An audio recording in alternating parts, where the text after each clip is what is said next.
রিয়াদুল জান্নাহ এটি পৃথিবীর বুকে জান্নাতের একটি টুকরো। মহানবী হযরত মুহাম্মদ সাল্লাল্লাহু আলাইহি সাল্লাম নিজেই এই জায়গার গুরুত্ব আমাদের বুঝিয়ে দিয়েছেন।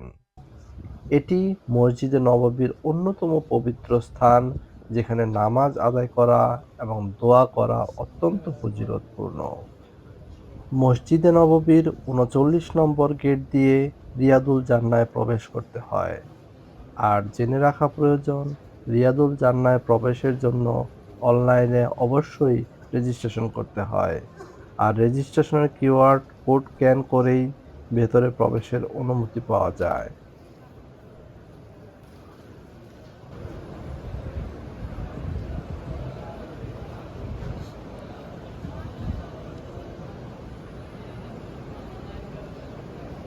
আল্লাহ আল্লাহ আল্লাহ আল্লাহ আকবার বুখারী শরীফ অনুযায়ী রাসূল সাল্লাল্লাহু আলাইহি সাল্লাম বলেছেন, আল্লাহু আকবার আমার মেম্বার এবং আমার ঘরের মধ্যবর্তী স্থানটি জান্নাতের একটি অংশ। আল্লাহু আকবার এই অংশটি সবুজ কার্পেটে ঢাকা, যা জান্নাতের নিদর্শন হিসেবে আল্লাহু পরিচিত। আকবার এই পবিত্র স্থানে দাঁড়িয়ে যারা আল্লাহর কাছে প্রার্থনা করেন, তাদের দোয়া কবুল হওয়ার সম্ভাবনা অনেক বেশি।